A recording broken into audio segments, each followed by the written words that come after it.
All right. Now I know, confess to you freely, that we've been wading out into the deep. But the more I learn of this, the more I marvel at how large this conspiracy is, and that how much is going on that you hear nothing about.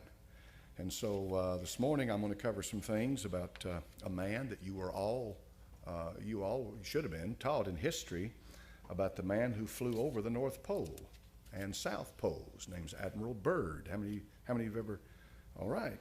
And of course he's a hero. This is nothing to denigrate his memory at all, but we're going to talk about what he saw and was kept from telling the American public for so long until right before he died, Admiral Richard Byrd. But in any event, the president's been busy. The Democrats, even his own party, opposed the Obama UN gun control treaty. It appears like Mr. Obama wants to slip in the back door and allow the United Nations to take the sovereignty of the gun owners away in this country. Now, how many of you feel good about giving up your weapons to the UN? How many of you trust the UN? I wouldn't trust them as far as I could throw them. Not a one of them. And yet they want control over your guns. They also want control over your courts. They want control over your lives. That's the vehicle that the Antichrist apparently is going to use to control the world. In any event, his own party, a number of Democrat senators in his own party have rebelled against him. And the reason they have, of course, is some of these senators are from places like Montana and western states where they hunt and they own guns and they vote. And these Democrat senators know that. And so Mr. Obama has attempted. But now what does that tell you? What does that say? Analyze it. What's the bottom line? Instead of coming to the American people, instead of dealing in this nation through its Constitution and through the system the way it ought to be, what does he do? He goes to the UN, and through the back door, the United Nations tries to come in and exercise sovereignty over this nation. That ought to scream into your ears about the way things get done if you don't do something about it. Now, last week we mentioned Ted Gunderson, a retired special agent with the FBI. I'm simply going to remind you what he says here, and then we'll get into this lesson this morning. Retired special agent with the FBI, Ted Gunderson. He was in Memphis, he was in Dallas, Texas, and he was in Los Angeles, California. Here's what he said. Based on my research, there's about 4 million plus practicing Satanists in America today, about 1.5% of the population. Of course, when somebody says today, what day? 85, 90, whenever that was. But in any event, about 4 million practicing Satanists. He said there's between 50 and 60,000 human sacrifices per year in this country. A lot of kids come up missing. You'd be amazed at how many come up missing. And then people that come up missing, never found again. The reason for the cover-up, because it could identify actors, professional baseball players, professional football players, politicians, etc., people in high places. The whole terrorist movement is a phony movement. There are good people in the FBI, police department, CIA, NSA, but there is a covert black operation that's active in this country, very active. The FBI has been infiltrated by the Illuminati. Now, these are the statements by Mr. Ted Gunderson, and this is what he stands for them. He stands to them. He doesn't equivocate. When he says something, he sticks with what he says. So is this man a raving lunatic, or since he has a privileged position of an inspector and privileged knowledge, then maybe what he says has some validity to it. Maybe so, reckon? I mean, an FBI is an investigator.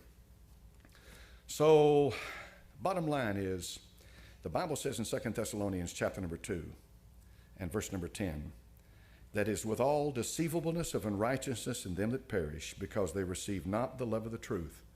The Lord Jesus Christ is truth personified. He said, I am the way, the truth. Not the truth about the truth. The truth about the truth is fine, but he is the truth. In other words, to receive him is to receive the truth. To reject him is to reject the truth. Because they received not the love of the truth, that they might be saved. Now watch carefully. And this is one of these things in the Bible that just literally, you have to kind of look at it and think hard. For this cause, God shall send them strong delusion, that they should believe a lie, that they all might be damned, who believe not the truth, but had pleasure in unrighteousness. All right. So what does that mean? Well, that means that a great deception. The Bible says that in the last days, men shall be lovers of their own selves, covetous, boasters, proud, blasphemers, disobedient to parents, unthankful, unholy.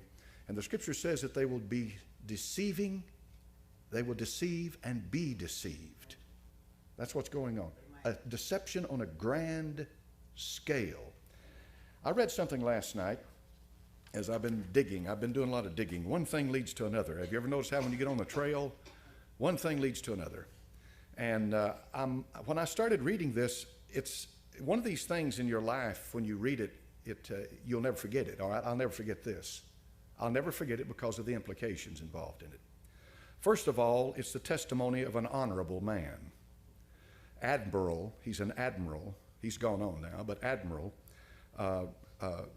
Byrd, Richard Byrd. Here's the man who flew over the North Pole and was awarded the Congressional Medal of Honor. And I read the statement attached to that, how that he risked his life and so forth. He flew over the South Pole. That's not all he did, though. After the war, he led expedition to South America with over 4,000 troops and 8, 9, 10, 12 warships. And it was called Operation High Jump. I never heard of it. But when you find out about one thing, it leads to another thing.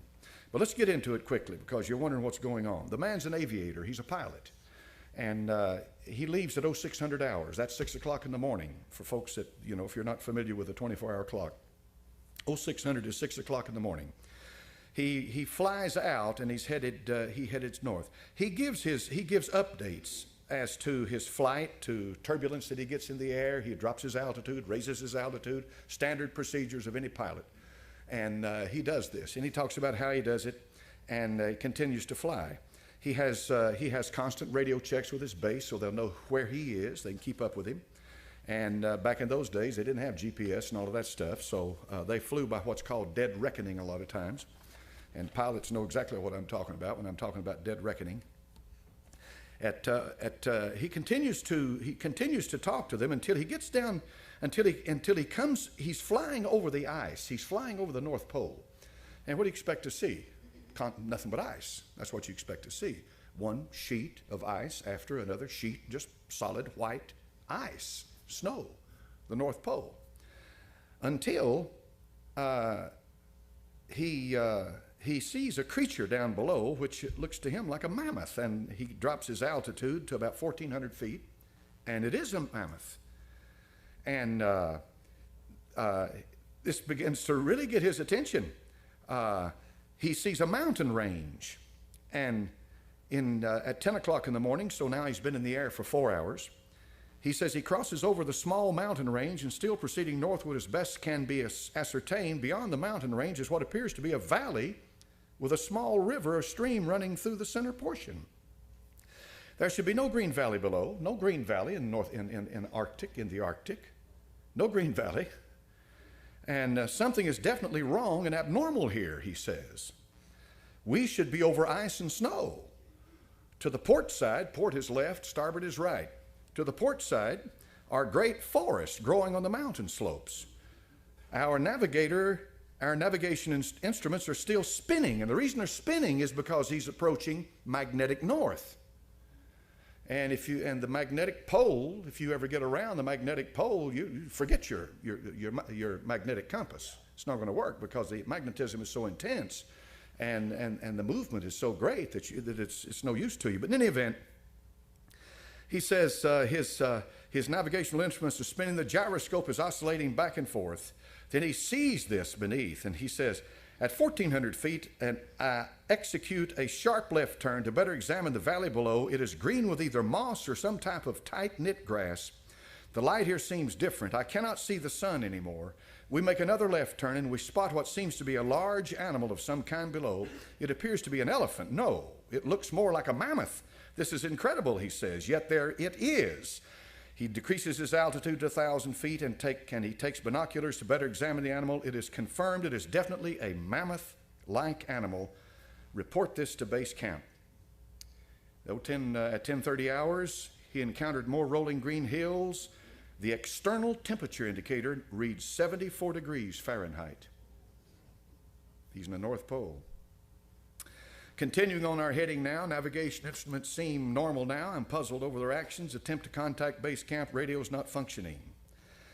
And now what follows is one of the most incredible things I've ever read in my life. And let me put it in the context of this. When Satan showed the Lord Jesus Christ the kingdoms of the world in a moment of time, he did just that. He has power. And there are things going on that there is absolutely no physical definition or logical reasoning to, but the existence of it cannot be denied. And this is what's happening here. In 11:30 hours, countryside below is more level and normal, if I may use that word. Ahead we spot what seems to be a city. This is impossible. Aircraft seems light and oddly buoyant. The controls refuse to respond. My God, he says, off our port and starboard wings, a strange type of aircraft. They're closing rapidly alongside. They're disc-shaped and have a radiant quality to them. They are close enough now to see the markings on them. It is a type of swastika. This is fantastic. Where are we? What has happened? I tug at the controls again. They will not respond. We're caught in an invisible vice grip of some type. 11:35 hours, our radio crackles and a voice comes through in what appears to, in English, with what appears to be a slight Nordic or Germanic accent. The message is, "Welcome, Admiral, to our domain. We shall land you in exactly 7 minutes. Relax, Admiral. You are in good hands. I note the engines of our plane have stopped running. The aircraft is under some strange control and is now turning itself. The controls are useless." In plainer words, he's been taken over completely. Now, up to this point, you're going to say to yourself, well, this is a madman. Or you may say to yourself, I know the power of the devil. I know how he can deceive. And what follows, he is taken into a city by blonde-haired men who look like these Aryans that Hitler and the rest of them were talking about in Germany. And then he's finally taken to their leader. And when he's taken to their leader, he has a conversation with him. He's their master.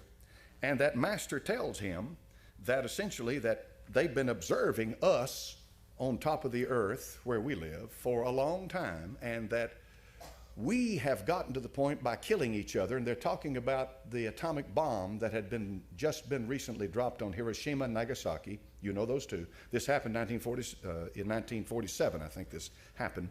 These bombs had just recently been dropped. They were dropped April, wasn't it? April the 3rd, 9th, 1945, somewhere in April.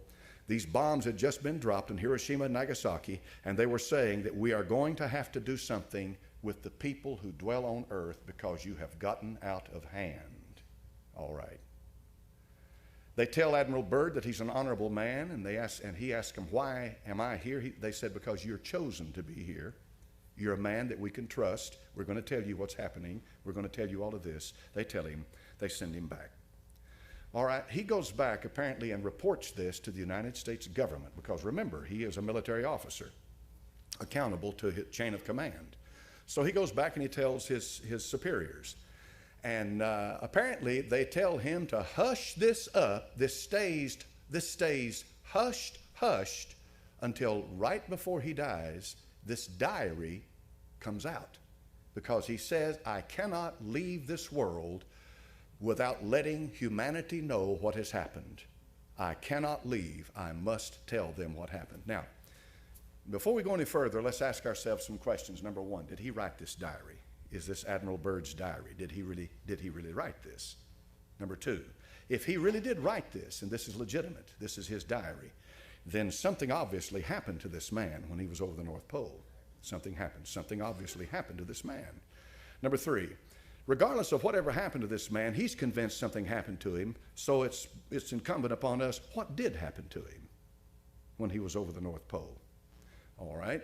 If you press this thing a little further and do a little more studying into it, you'll find out that there's an awful lot of people out there that believe the earth is hollow, that there's not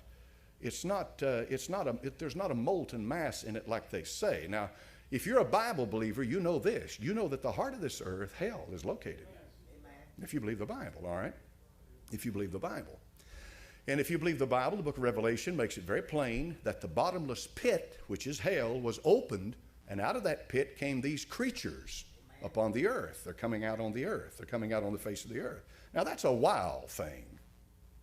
This is why a lot of churches in this country An awful lot of churches in this country absolutely refuse to read or study the book of Revelation or preach from it because it has some things in it that just literally blow your mind. And that's one of them, talking about creatures coming up out of the bottomless pit, Apollyon and Abaddon and all of that.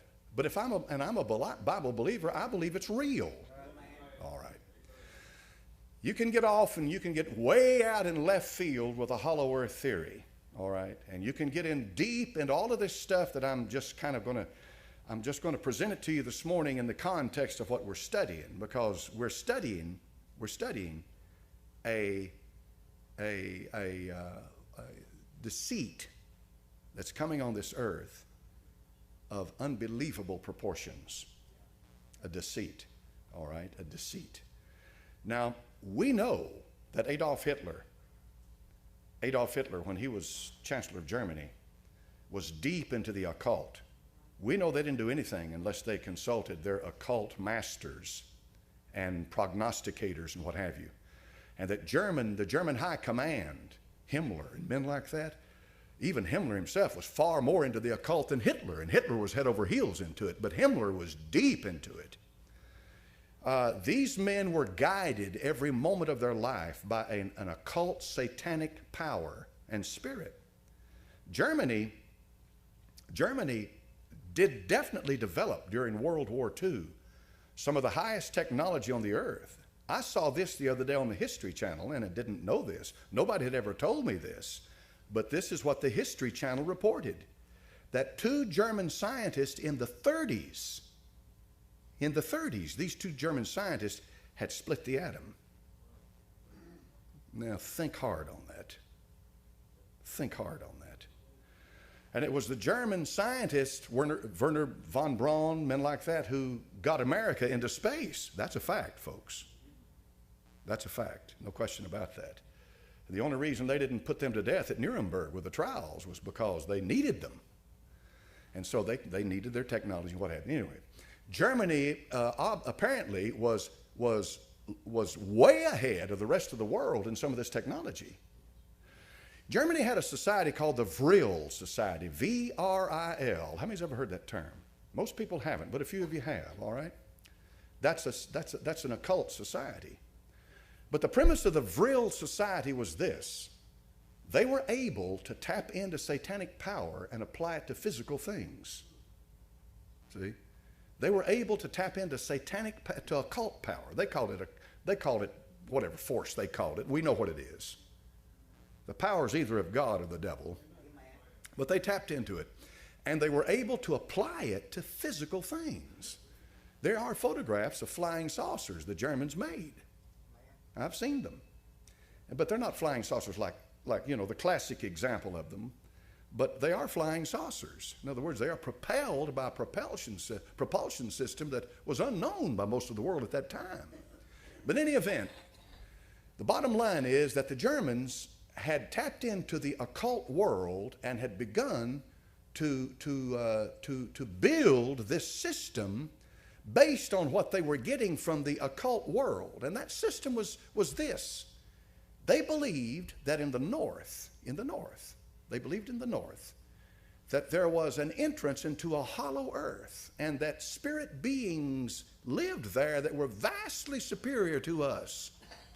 And that these spirit beings were our forefathers, and that's what Hitler was trying to do, was to try to bring the race back, the Aryan race, back to its roots, back to what it should be. And this is why the root race theory is so important when you get into this stuff. You remember I told you about the root race? You remember which one I told you the Aryan was? There's 7 of them. 5, exactly. 5. It's number 5. It's the 5th. And this root race theory, the Theosophists taught it, Blavatsky in Russia taught it, all of this evolutionary, spiritual evolutionary that brings this super race, this super identity. These people believe that. The evolution, when you talk about biological evolution, all right, you're talking about what they teach at UT and all the major colleges in the world. They teach biological evolution. What is biological evolution? That's what Charles Darwin taught, right? All right, that's simple enough on the surface of it for people to relate to. Biological evolution. I don't believe it, but that's what they teach. All right. Then there is social evolution. All right? Political correctness is a product of social evolution.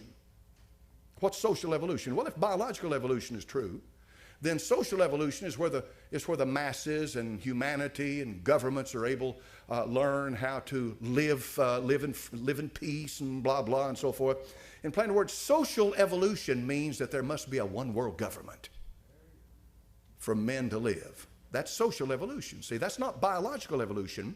But the idea is that if evolution is true, they believe it is, then therefore that justifies the idea, well, men must live together. Then there is this esoteric, this spiritual, this stuff here we're talking about that Admiral Byrd saw. There is that type of evolution, and this gets into the mystical category of it, because this gets into that highbrow stuff about the spirit beings that are channelers and guides and are communicating with people. And the U.S. government would never tell you this, but they've had all kinds of experiments into this, and they've got labs, and they've got underground labs, and they're doing experimentation into this stuff, and all of this is going on right now, and people go off on the deep end when they get into it, and you got to be awful careful with it, because you can get into this stuff and you can become possessed by these spirits, because these are demons, and these demons are smart. Admiral Byrd saw something. I don't doubt that for a minute.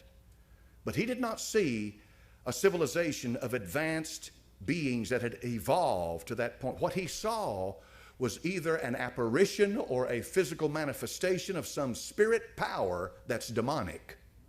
That's what he saw. But it blows my mind to begin to realize how powerful it is. What I'm going to say to you this morning, I want to say it to you, and I want you to take it to heart. When the deception comes, if you're not a born-again believer, you'll be swept away with it. Amen. The deception will be greater than you ever imagined in your life. It is going to be profound as to what happens. When Ted Gunderson talked about, and I put it together, he talked about people in the high places are Satanists. What he's talking about, they're Illuminati.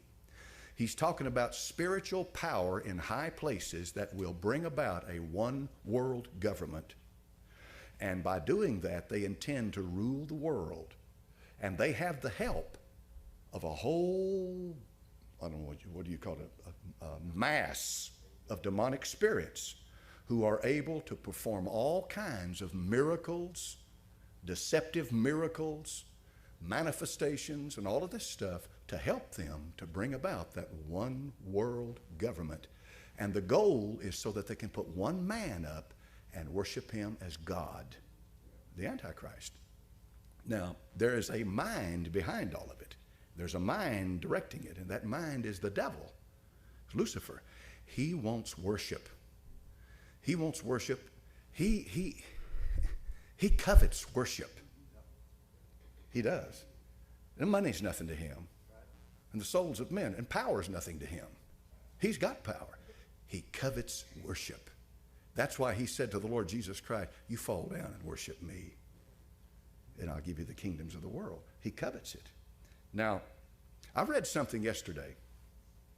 You might find it hard to believe.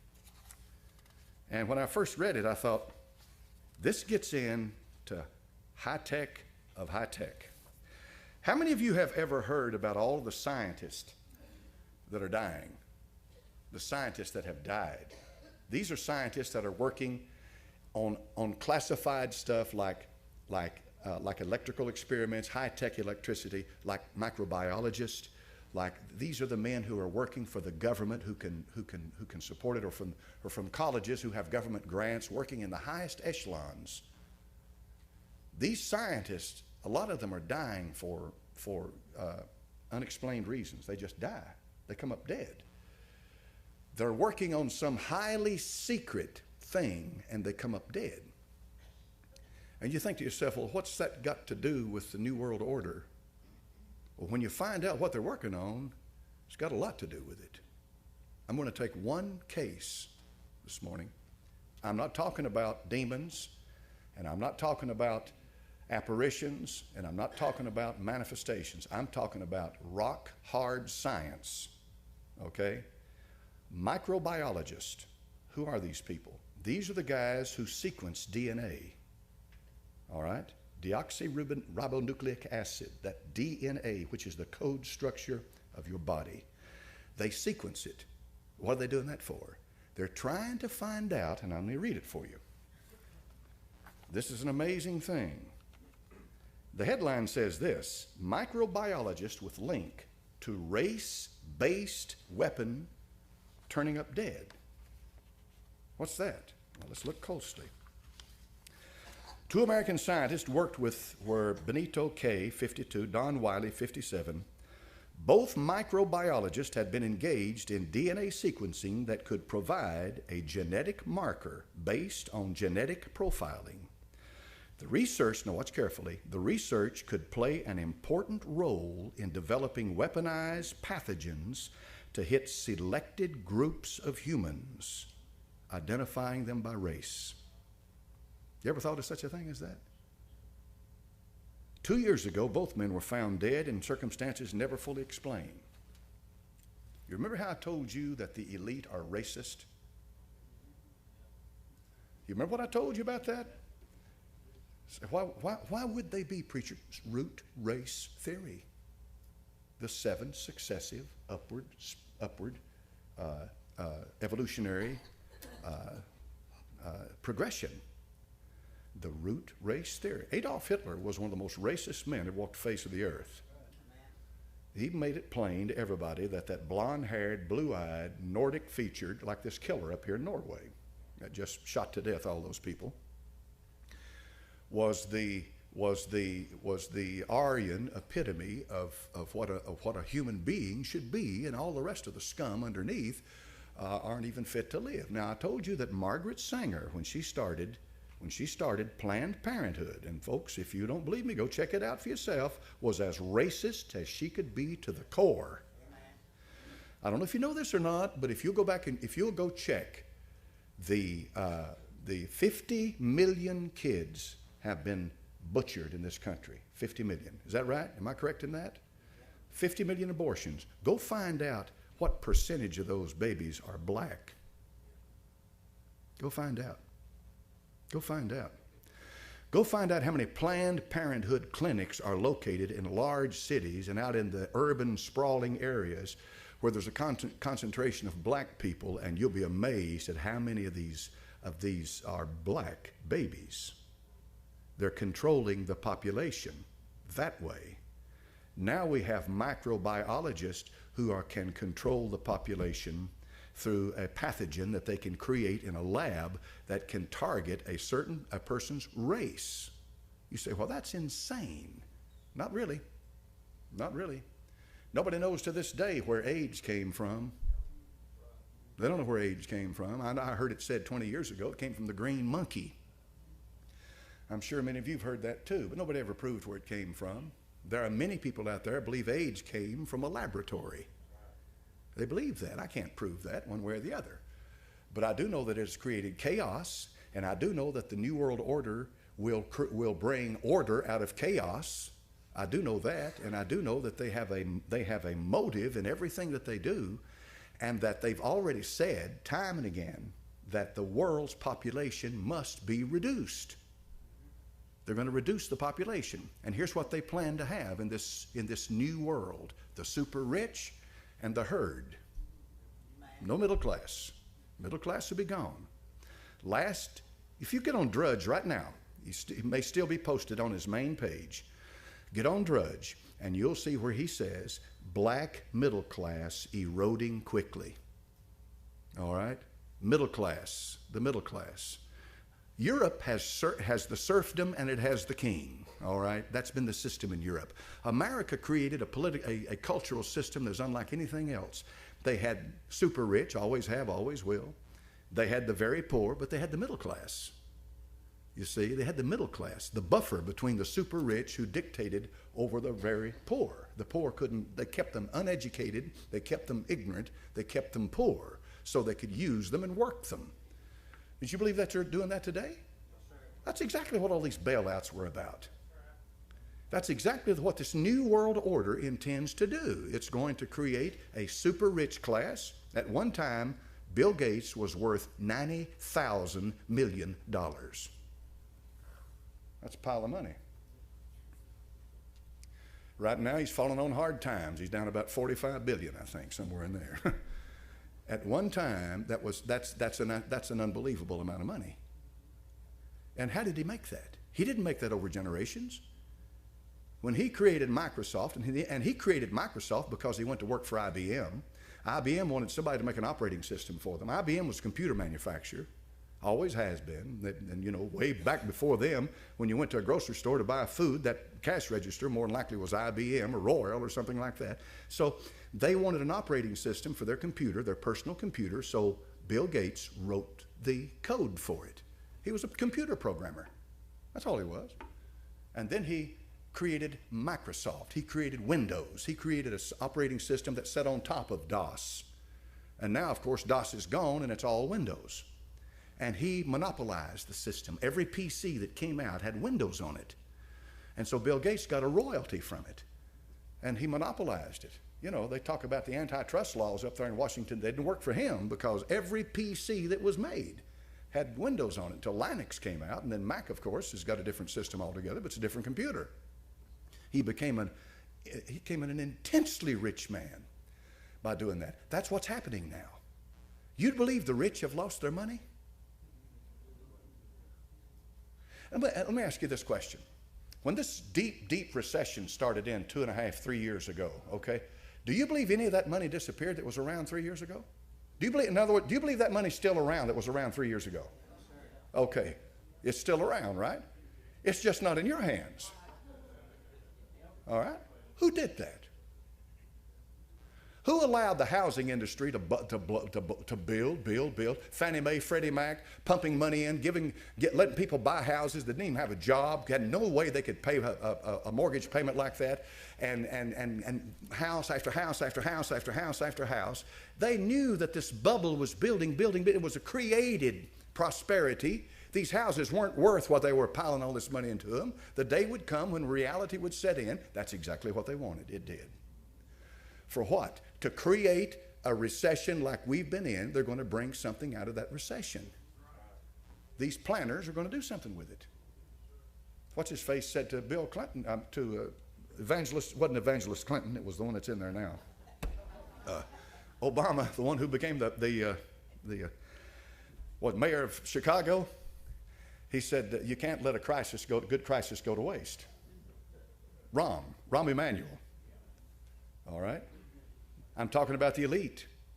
I'm talking about what they're going to use to bring about exactly what they intend to do. And so these scientists come up dead. Here's one at the end. It says, there have been persistent reports. The Institute is also engaged in DNA sequencing research.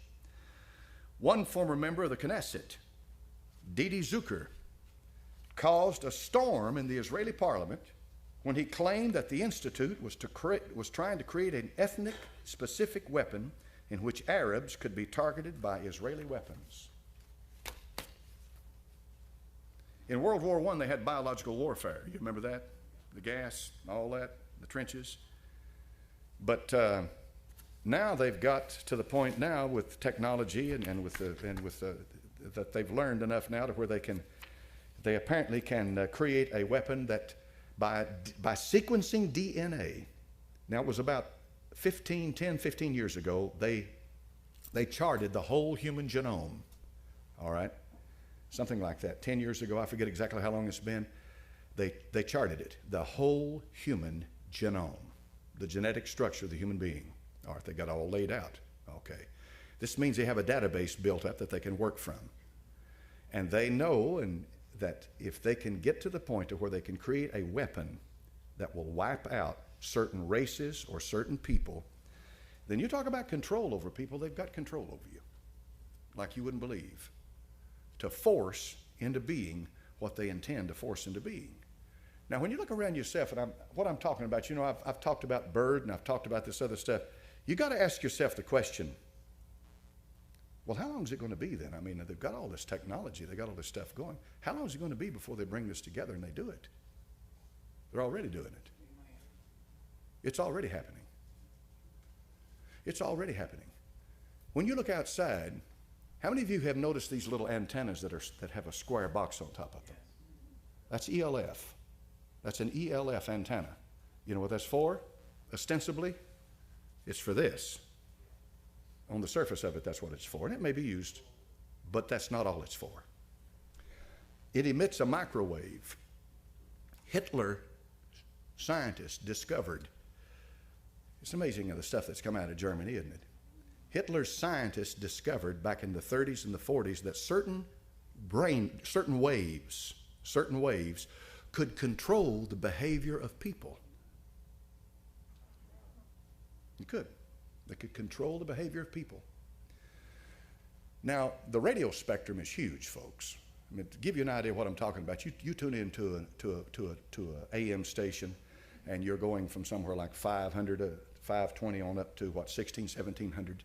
Then you tune into an AM station, you get shortwave, you got shortwave radio receivers, you got waves, radio waves that are locked into a certain frequency like aircraft and the military and what have you. There's a huge spectrum of radio waves. They could have chosen out of that huge spectrum of radio waves, they had a huge selection of frequencies to choose for your cell phone. They could, open, it's available.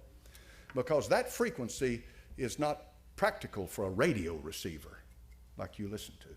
So they could choose these frequencies. Guess what frequency they chose? It's a frequency that is right next to what's necessary to control a human being. Isn't that amazing?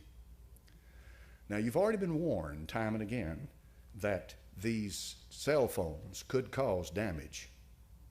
Overexposure to them, They have what is that thing where you can look at a body and you can see a hot spot in it? It's some kind of a camera that shows thermal, infrared, something like that.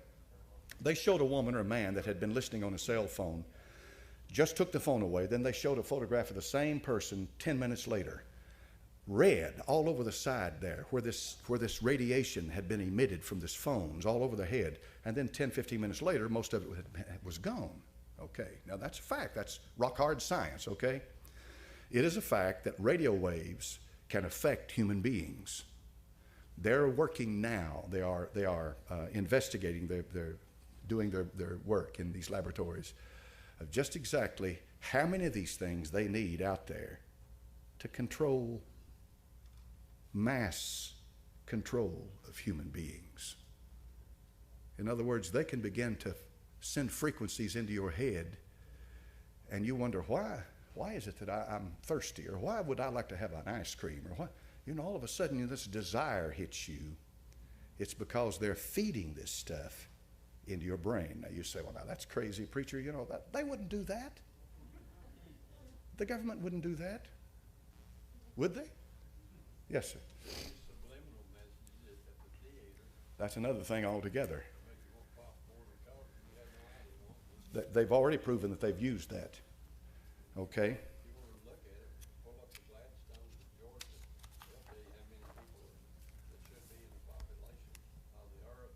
Yeah. Yeah, and that stone you're talking about down there in Georgia is a product of the Illuminati.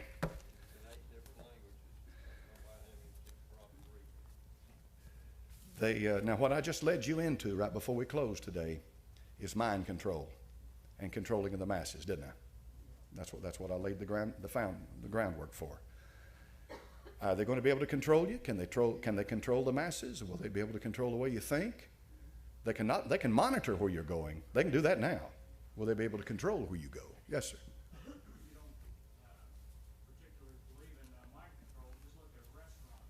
Restaurant has about 3 different colors. It's maroon, red, yellow, and orange is thrown in there. Every restaurant you look at will have those colors because it stimulates Appetite. It's based on a lot of research, isn't it? Really? And they find something that works. Okay, we're there. We're there. They've got the infrastructure. The infrastructure's out there. Now all they have to do is implement it. Yes, sir.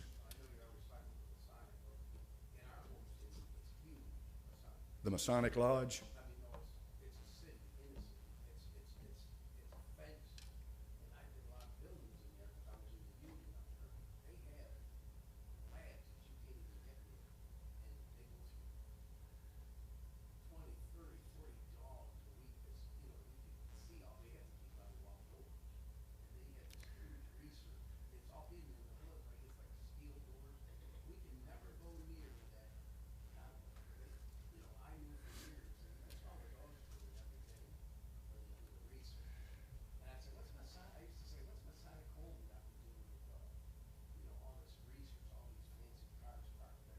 it's a Masonic home. It's, that's a front. There's a lot of research going on in animal and human DNA. You better believe it. Some wicked stuff's going on. Yeah. Back in the 30s. All right, we've run out of time. So we'll have a word of prayer and let you go. Next week we'll pick it up. And type in Admiral Byrd. Do this on your own, okay? See if you can find out anything about if anybody has brought up any credible evidence to say that that was not his diary. I'd really like to know. Because if that's Admiral Byrd's diary, something heavy duty is going on, isn't it? You better believe it.